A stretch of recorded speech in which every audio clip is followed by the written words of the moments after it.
Hello ladies and gentlemen, and welcome to Fallen London. Today we're going to be having a look at December's exceptional story, A Dinner to Die For. As always, at the start of a new exceptional story, there are spoilers ahead. Support Failbetter, get these for yourself. Become an exceptional friend. Not only do you get access to these stories, you get a bigger candle, more cards in your deck, and various other little benefits. But without further ado, let's jump in. The pebbles of the path crunch underfoot as you and your companion take in the mild, neath air. You turn and look at your friend? The immaculate intellect. A small, rotund man with an oblong-shaped, balding head and a fastidiously maintained mustache. He wears a patterned suit, apparently typical of those from Luxembourg. For indeed, that is where he resides, and you notice the occasional glances from fellow park enjoyers. Though, if he does too, he doesn't comment. "Tell me, my friend," he says in that clipped voice of his. "This Lord Tufnell, how well do you know him?" "A man you've heard much of, but not met." Lord Tufnell, the esteemed gentleman who has invited you and the immaculate intellect to this evening's supper at his estate. You tell the immaculate intellect that, apart from the occasional mention in the Gazette, Lord Tufnell appears to be a most private individual. The class of person who doesn't launder their affairs in public and is rarely seen in London society. "A man of travel?" asks your little friend. "A man after my own heart, so long as the travel stays within a town or city limit." You look at his pristine suit. Your friend is a city dweller, through and through. Anywhere without a paving stone is essentially inaccessible to him. Ahead of you, a young couple push a pram containing a sleeping infant past. The man points at the immaculate intellect and whispers something to his wife, who shushes him, but not before chuckling herself. The esteemed manners of you Londoners always appears to diminish when I visit. You go to apologise to the little man, but he merely dismisses you with a wave and a wily smile. It's of no consequence. I understand that I cut the striking figure. You think back where you know this man from. This near stranger who insists on a long acquaintance with you. And while you do recall him from somewhere, his mannerisms are the clearest of all. His voice breaks you from your thoughts. "Tell me, my most esteemed friend, why do you think Lord Tufnell has graced you with such an invitation tonight?" "Well, we don't know. There was no hint as to why you were extended such an invitation." You tell him that it's likely your name finally made its way through the rota of regular dinner guests. "It is most curious, though," says the immaculate intellect. "From what you tell me of this Lord Tufnell, and what I know myself, he is not one to usually schedule such affairs." He stops and examines a nearby rose bush. "Ah," he says, as he plucks an offending flower from its spot and carefully places it under the shrub. "A most distressing growth pattern to this one, but I have fixed it and saved future walkers from its fault." He begins to move on. You try to discern just what was wrong with the rose, but fail to see any flaw at all. Away in the distance, the house of chimes denotes the time. "Ah," says the immaculate intellect, "we must press on at a more measured pace if we are not to keep the guests waiting." The two of you pick up your steps. Of course, you wouldn't have had to had your friend not stopped to adjust a street hawker's wares in alphabetical order. You ask the immaculate intellect how he came by the invitation from Lord Tufnell. "I actually had reason to investigate the man, though it is strange, but my fantastic memory has failed me, and I cannot recall why." His hamster-like cheeks puff out as he grins at you. It's a disarming smile, one that both puts you at ease for the friendliness it conveys, while somehow, at the same time, raising your guard. It's a fantastic picture. I don't know why, but I'm getting Hercule Poirot vibes from this man, and I feel this may be intentional. Let's continue our conversation. He's a wealthy bachelor with no true ties to Luxembourg. Why not make London his home? He seems to be here often enough.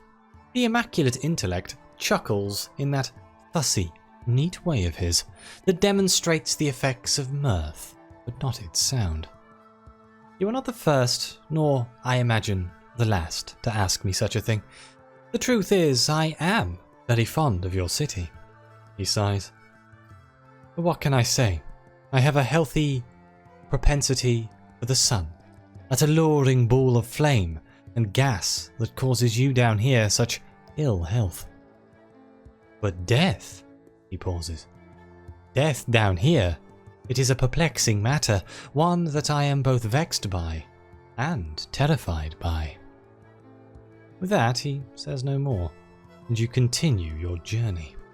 The House of Chimes is ringing 1/2 by the time you arrive. Your tardiness is explained by the fact the immaculate intellect demanded his shoes required shining after he suffered a small misstep onto the pavement down the road. You're bone tired, though why that should be is a mystery to you. It's as though you've just returned from a long journey rather than a stroll through the park. You finally approach Lord Tufnell's estate. A dimly lit, dark-bricked, mismatched affair. One that speaks of humble beginnings that has been added to and extended over the years. And you make your way through the front gates. Approach the door. Sequestered away from the street lamps, the house sits in shadow, but for its windows which blaze with a light, as though the house watches with many eyes. You pull the doorbell's cord and hear chimes echo inside. From a nearby window, sounds of mirth and robust conversation waft out into the chill night. Bah! You see what your confusing streets have done? Starts the immaculate intellect again, shaking his pointed head. We are the last to arrive. A bad impression to make. You stifle a yawn and look down at your dirt-encrusted fingernails. No matter how much you scrubbed before leaving, the dirt wouldn't shift. Before long, the door opens and a frightfully older gentleman in the uniform of a butler ushers you in. After taking your coats, the butler leads you and the immaculate intellect into a large, wood-panelled room, the air of which is thick with the rich aroma of past and present tobacco smoke. In the middle of the room sits a billiards table. Its varnished surface is rubbed away in places, and the green felt has suffered the occasional nick and tear. A fire gently dances in the large fireplace, above which rests a large landscape of a lighthouse that sits atop a rocky outcrop, beset by fierce waves.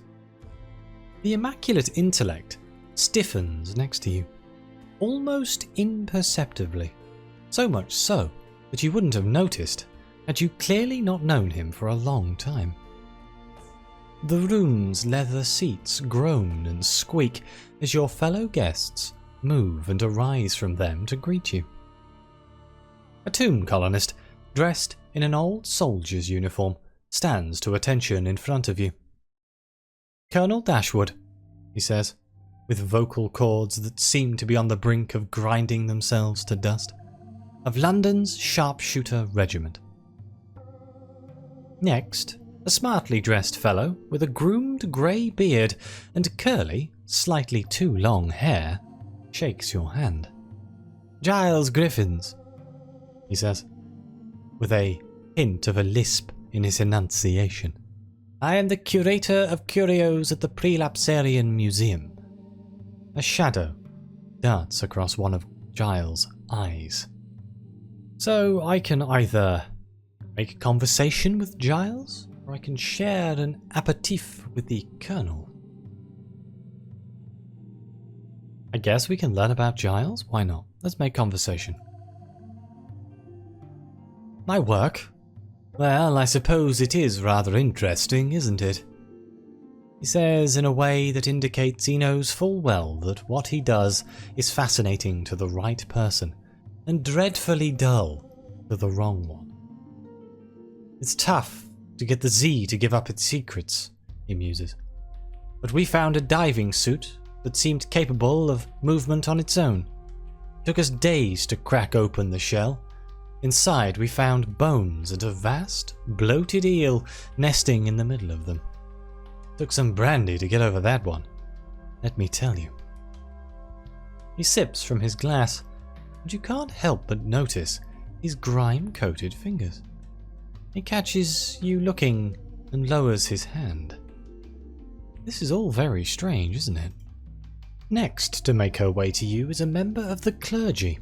Her conservative clothing quite a contrast to the other guests' more exuberant outfits.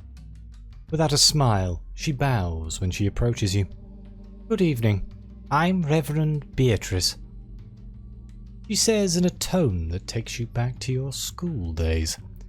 You instinctively feel that you're about to be scolded for some misdemeanor as you say your own name, and are relieved when she moves on. Then, an elegantly dressed woman with a shock of red hair strides away from the immaculate intellect and makes her way to you. Well, this is all a bit exciting, isn't it? She says, before she flicks ash from a cigarette resting in an elegant holder. She takes a long, careful draw on it, causing the head to explode in a fierce, bright orange. Let's have our drink here. The Colonel has approached you with a small drink in his bandaged hand. You take the glass from the Colonel's waiting fingers, but despite your efforts to be gentle, you hear a couple of sharp clicks as they curl back. Don't mind that, says the Colonel. You ask when he served, a conversation he clearly wants to have. He puffs out his chest, or imitates the gesture as best he can. I was there during the campaign of '68. I still go to bed every night smelling the sulphur and violets, feeling the heat of the white city against my cheeks. He goes silent for a moment, then springs back and lifts up his glass. Still, we had a bloody good time, all things considered. Cheers! The final guests make his way to you. You're struck by his elegantly cut suit that fits perfectly to his form, and his eyes smoulder in his finely featured face like dying coals. I know what you're thinking, he says with a deep, resonant voice. An unusual guest to pair with a reverend. What can I say? He chuckles. I'm a social butterfly. You shake his proffered hand and are momentarily taken aback by how warm it is to the touch. The name's Walter, and it's a genuine pleasure to make your acquaintance. So he's a devil. Fantastic. Yes, the Reverend and Miss Petal came in last time, so let's talk to the Reverend. She seems out of place here, but there must be a reason Lord Tufnell invited her. You make your way to the Reverend and offer your hand. She looks at it, and then simply shakes her head. After a moment, you lower it back to your side. Do not take offence, she says. I just cannot abide touching anyone. It brings me out in hives. She holds up her hand. I know what you're about to ask. Why am I here? Well, the clergy are encouraged to attend such events as a way of keeping the good graces of benefactors. Well, this has been a riveting conversation. Thank you for the company. With that, she finishes her drink and walks away, indicating an abrupt and permanent end to the conversation. Well, how about Miss Petal? She stands by the fire, its flames glinting off her red hair and large silver locket. Hello again, she says before taking another puff on her cigarette. You ask her about herself. There's not all that much to tell, I'm afraid. Father left me with a small fortune, which I've used to set up my own colourful enterprise. Other than that, I like to live a life of leisure and hope I die before I become like that. He points to the Colonel. Bandages aren't really my type of flair. But tell me, is that funny little chappie the famous detective I've read about in the Gazette? You tell her that that is indeed the immaculate intellect. My, she says. I didn't know we'd be dining with such a public figure. The Colonel reaches into his pressed uniform and pulls out an ancient, battered pipe, which he lights after some considerable effort, and takes a puff. My dear Colonel, says Miss Petal, surely you've something that suits a man of your standing better than that ratty old thing. The Colonel's frail lips curl upwards. Of course, my dear, but you see none of my other pipes have served me so long, or so well, as this one. He takes another long draw of the pipe and lets the smoke trail from his nostrils, and, alarmingly, from some other unseen hole in his head. Oh dear. Well, let's listen to one of Walter's poems. Oh, go on, Walty, says Miss Petal. Do give us one more of those marvellous verses. If you insist, my dear, replies Walter. He moves to the middle of the room and leans against the billiards table. Please enjoy this little composition I put together. You see the Colonel shake his head dismissively. Walter clears his throat. Under the false stars, across the midnight plains, the gentle chirping of bats is your only companion.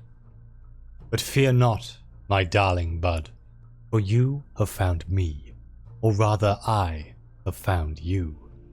So embrace me, my child, and fuel those flames within your heart. Be one with me this night, under the false stars. There's polite applause from everyone but the Reverend, who reaches for another drink. A bead of sweat drips onto her collar. Oh. Well, let's follow the butler to dinner. It's finally time to meet your elusive host. You and the other guests follow the butler from the billiard room down a richly carpeted hallway. Gold filigreed wallpaper flanks you on either side, the intricate in the shape of flowers and mushrooms, interlaced in a hypnotic dance. Thankfully, the patterns are interrupted by a large portrait of an older man, whose resplendent, if old-fashioned, clothing can only identify him as Lord Tufnell himself. The butler stops just ahead and, with a dramatic flair, pulls open two large, stained glass doors. The dining room, he announces. The dining room stretches across the width of the estate, complete with an extremely long table. The fire crackles in the magnificent fireplace, though it does little to dispel the chill in such a cavernous room. The ceiling is made of glass, panes held in place with intricate leadwork. The false stars shine down through the glass, casting everyone's features in a lucent emerald pall. You're shown your seat at the long table.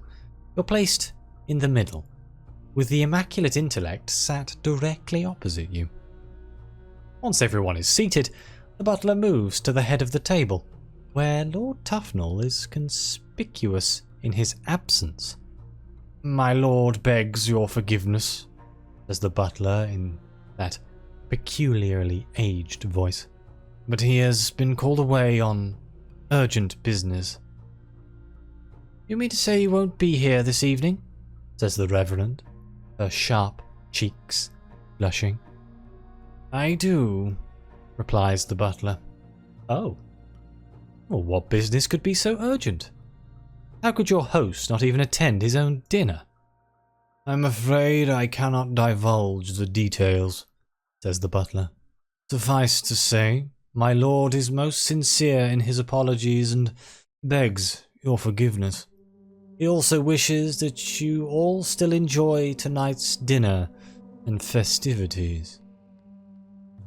You look at the immaculate intellect, who merely sits adjusting his silverware, then his glass, before moving on to some of the other nearby table settings.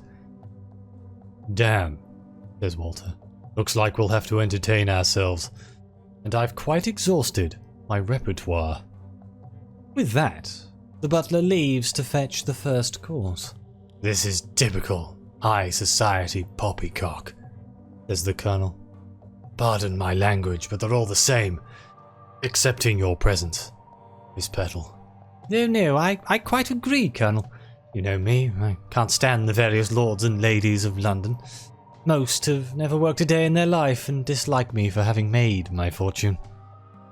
Before she can continue, the immaculate intellect interrupts with a sudden cry. "Excuse me, ladies and gentlemen, but something terrible has happened. Whoever laid this table has done a most terrible job. Everything is out of order and we simply must fix this." After a moment's hesitation, you and the other guests start to correct the silverware catastrophe. In the midst of this, the butler enters the room again, pushing a cart with a number of bowls of soup and bottle of red wine. He places a bowl in front of you. Now it's time to taste the soup. The scales of some sea creature float atop the shimmering indigo surface. You taste the soup and realize that this is, in fact, a zipaccio. It should be served cold. How could the Lord's chef get such a simple thing wrong? You look around. The rest of the guests don't appear to notice, except for Miss Pearl, who seems perturbed by this. She calls over the butler. "My dear," she says in a stern voice, "please tell the kitchen that this dish should not have been served hot. Make sure they don't make any further errors. Yes?" The butler blushes, makes his apologies, and quickly makes his exit. Apparently it was still scrumptious, though. Fantastic word. There is some awkward silence as you and the others continue to eat the soup. That is except for Walter, who merely grins. "I don't know," he says. "I think it's quite nice. Why aren't you touching yours, old boy?" This to the immaculate intellect, who blanches at the informality of the address. The immaculate intellect has, however, left his soup in the bowl, entirely untouched. "I'm sure it's quite delicious, but it is, I am afraid, wrong." "Really, sir?" says the colonel. "You know, during my time fighting the devils," he makes a point of looking at Walter, who simply pouts in response. "I once had to break up a fight between two lieutenants who were fighting over a morsel of fungus. And you won't eat warm soup?" "Pardon," replies your friend. "I do not mean any offence, but there is an order to things in this world, and if one makes exceptions, if one placates the wrongless, then chaos follows it." We've got quite a lot of options here. We can ask the colonel if he had a good war, ask what line of business Miss Petal is in, discuss the nature of souls with Walter, or listen to Giles discuss his latest exhibition. Let's ask the colonel if he had a good war. "I had a smashing war," he replies enthusiastically. "Of course, there were tough battles, friends lost to disease and the fiends, and I dare say I earned my bandages far sooner because of it, but all in all, 68 made me the man you see before you today." He swirls the wine in his glass as he reminisces. "My only regret is we didn't win, but that was out of my hands. I was only a humble acting major during the fighting. The brass made the calls, I merely answered the cry." Eventually, the butler returns to remove the used plates and cutlery. Miss Petal raises an eyebrow at him as he takes hers. The Reverend takes a sip of wine and purses her lips.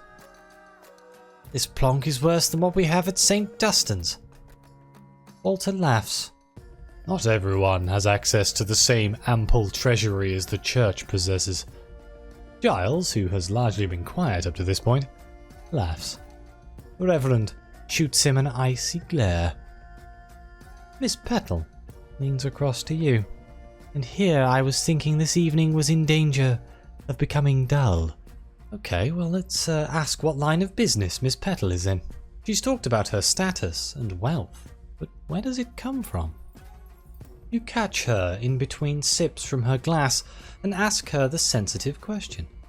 She sputters, then chuckles. Isn't such a subject dreadfully dull? Takes another sip, the wine momentarily staining her lips rouge. I work in manufacture and trading of pigments, paints, dyes, all things connected to the production of colour, really. In fact, Lord Tufnell is quite the patron of the arts and has relied on me in the past to procure some of the more exotic pigments for his artists. You ask if you'd known any of her clients. He merely smiles and gives you an enthusiastic nod. Oh. Now do tell me, sir, says Miss Petal to the immaculate intellect.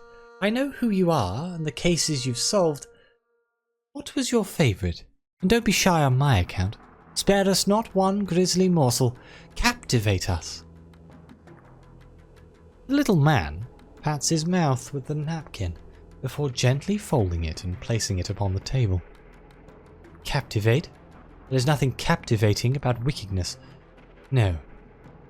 It is an evil thing and deserves to be punished as such. He shakes his head sadly. But there is something fascinating about the criminal, something almost romantic about such a person, the audacity of their error. He considers his audience. There's nothing romantic about a criminal, scoffs Giles. Quite right, responds the Colonel. No, sirs, you misunderstand me. It is not their acts I find beautiful, but their brains. What makes them tick, how they plan their escapades, and how they execute their plans. The invention that their wickedness drives them to. Well, let's discuss the nature of souls with Walter. The primary trade of the Infernal is often an uncomfortable dinner table conversation, but he seems keen to broach it all the same. Why the interest? Are you offering me yours? No, I've only just got it back. Before you can answer, he dismisses you with a wave, and you notice his nails are chipped and encrusted with dirt. It is a stark contrast to his otherwise immaculate presentation. I jest, he says. Souls are an interest, of course. Your sort can live without them. Did you know that? And some come in all manner of rich hues, delicate flavours, unique facets. He breathes in to make a point. My personal favourites are the ones matured for decades by adventure, hard living in the pursuit of glory. He points to the Colonel. I can only imagine what our dear friend's soul is like. Perhaps he'll let me have a look.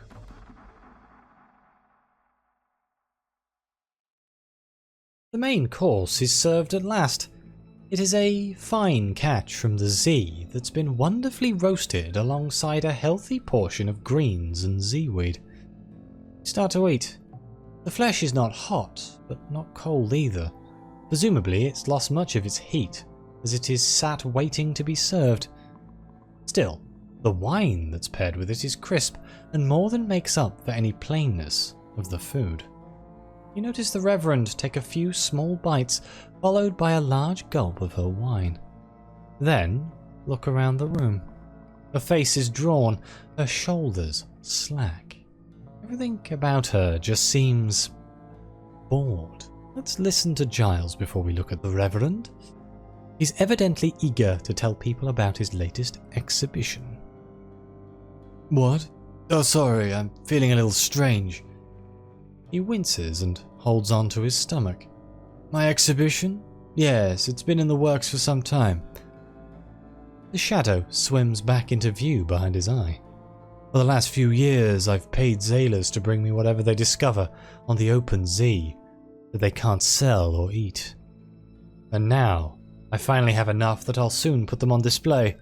I'm trying a new approach to their display. I mean to employ artists to recreate the sights of the undersea, to situate the exhibits within.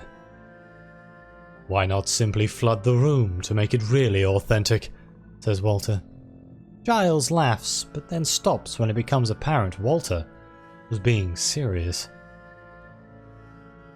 Not long after everyone has finished their main meal, the butler swoops across the table, clumsily collecting plates and glasses before disappearing once again. The Elder Continent has some sporting game, cuts in the Colonel, clearly eager to talk of his hunting prowess. His eyes are on Miss Petal. So it may be, but I didn't partake in such activities. My interests were far more in the flora and what I could bring back to my laboratories for study, Miss Petal responds.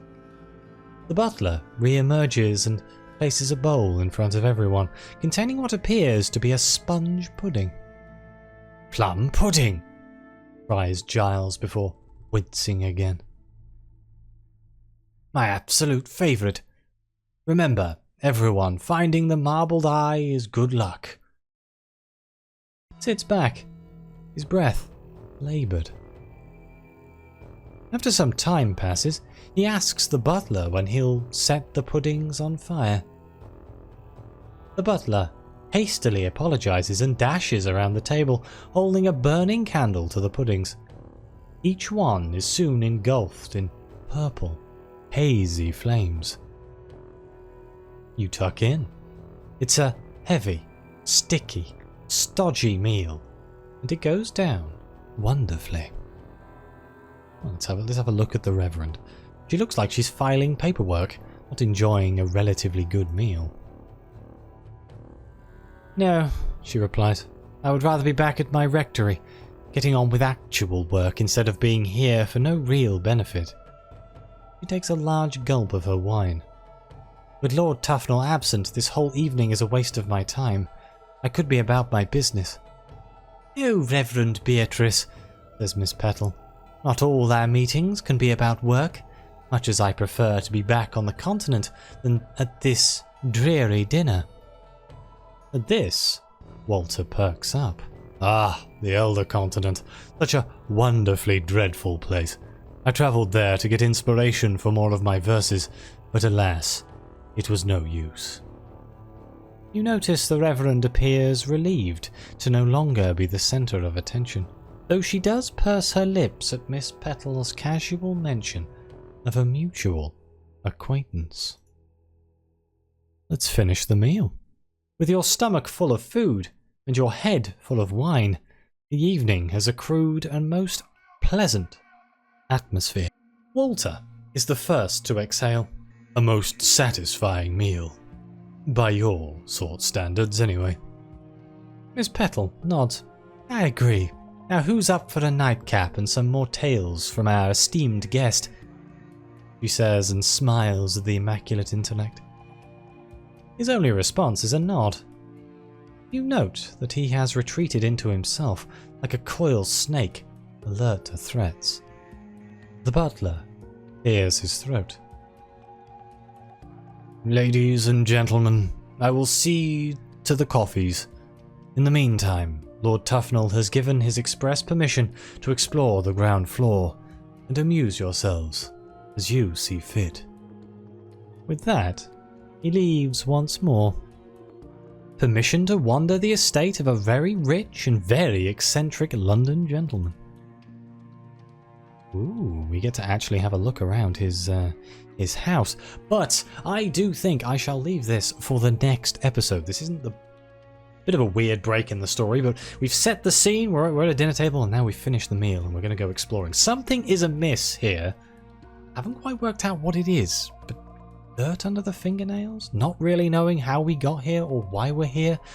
Lord Tufnell not being here. It's quite an interesting conundrum, and I'm excited to see more of it. But Thank you all very much for watching. Please like, subscribe, let me know what you think. Your comments are greatly appreciated. Thank you again to the members of the channel and the coffee supporters. It really does mean the world to me. And as always, I'll see you next time.